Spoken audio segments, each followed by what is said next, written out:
মাথার চুলগুলো কেমন ছিল, ঘন নাকি পাতলা? জাওয়াইদুল মুসনাদ 944 নম্বর হাদিস। কানা রাসূলুল্লাহি সাল্লাল্লাহু আলাইহি ওয়াসাল্লাম কাসীরা শা'রির রাসি। রাসূলুল্লাহ সাল্লাল্লাহু আলাইহি ওয়াসাল্লামের চুলগুলো ছিল ঘন। চুল কি লম্বা ছিল নাকি কোকড়ানো ছিল? সহিহ মুসলিমের বর্ণনা 2347 নম্বর হাদিস। আমাদের মাদ্রাসার পাঠ্যপুস্তক অনুসারে মোট হাদিস সংখ্যা হবে 3033টা। এটাই আন্তর্জাতিক রকম। এই হাদিসের বর্ণনাকারী আনাস ইবনু মালিক রাদিয়াল্লাহু তাআলা আন তিনি বলেন, লা বিল জাদিল কাতিতি ওয়ালা বিসসাবতি। রাসূলুল্লাহ সাল্লাল্লাহু আলাইহি সাল্লামের চুলগুলো একেবারে কোকড়ানো ছিল না, আবার একেবারে সরু লম্বা ছিল না। তাহলে কেমন ছিল? এটা আরেক হাদিস থেকে জানি। আল জামিউস সগীর হাদিসের কিতাব 6475 নম্বর হাদিস।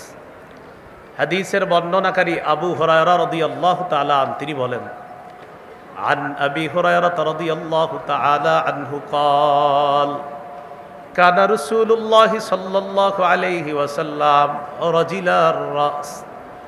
রাসূলুল্লাহ সাল্লাল্লাহু আলাইহি সাল্লামের চুলগুলা ঈষৎ ঢেউ খেলানো ছিল। দেখলে মনে হতো চুলগুলা ঢেউ খেলতেছে, এমন ছিল। ইনফারাকাত আকিকাতুহু ফারাকা ওয়া ইল্লা ফালা। চুলের সামনে যদি অনায়াসে সিঁথি কাটতো তাহলে নবীজি চুলগুলা সিঁথি কাটতেন, অন্যথায় চুল সিঁথি করতেন না। অনায়াসে সিঁথি কাটলে সিঁথি কাটতেন। قد شمط مقدم رأسه ولحيته।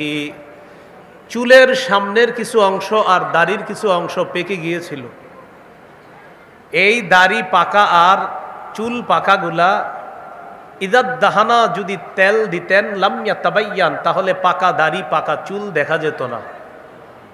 ওয়া ইদা শাইসা তাবায়্যানা, আর যদি চুলগুলা একটু অগোছালো হতো তাহলে ওই সাদা দাড়ি আর চুল একটু স্পষ্ট হতো, সেটা দেখা যেত। এই হলো রাসূল সাল্লাল্লাহু আলাইহি ওয়াসাল্লামের চুলের বর্ণনা। চুলের পরিমাপ কতটুকু ছিল এই ব্যাপারে ওলামায়ে কেরাম সবাই এখানে, আমি আপনাদেরকে তো বলতেও পারি না। ওলামায়ে কেরাম ছাড়া অন্য যারা আছে আপনারা 3টা শব্দ মনে রাখবেন। 1 নম্বর ওয়াফরাহ, 2 নম্বর লিম্মাহ, 3 নম্বর জুম্মাহ। কানের অর্ধেক পর্যন্ত চুল, এটা হলো ওয়াফরাহ। 2 কান আর কাঁধের মাঝামাঝি চুল, এটা হলো লিম্মাহ। কাঁধ পর্যন্ত চুল, এটা হলো জুম্মাহ। হাদিস থেকেই চলেন 3টা চুলের পরিমাপ জেনে নেই। সহিহ মুসলিমের বর্ণনা 2344 নম্বর হাদিস। এই হাদিসের মধ্যে আছে, কানা শারু রাসূলিল্লাহি সাল্লাল্লাহু আলাইহি ওয়াসাল্লাম ইলা আনসাফি উযুনাই।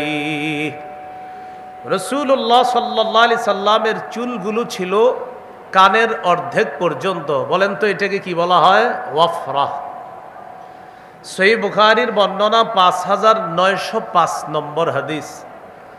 এই হাদিসের বর্ণনাকারী কাতাদা রাদিয়াল্লাহু তাআলা তিনি বলেন, সাআলতু আনাস ইবনে মালিক রাদিয়াল্লাহু তাআলা আন শা'রি রাসূলিল্লাহি সাল্লাল্লাহু আলাইহি ওয়াসাল্লাম।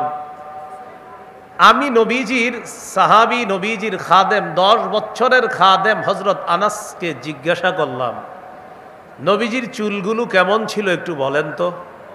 হযরত আনাস রাদিয়াল্লাহু তাআলা আনহু জবাব দিলেন, লা বিসসাবতি ওয়ালাল জাদি।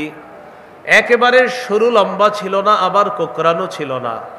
কেমন ছিল চুলগুলা? বাইনা উযুনাইহি ওয়া আতিকি। নবীজির চুল মুবারকগুলো ছিল 2 কান আর কাঁধের মাঝামাঝি, এটাকে বলা হয় লিম্মা।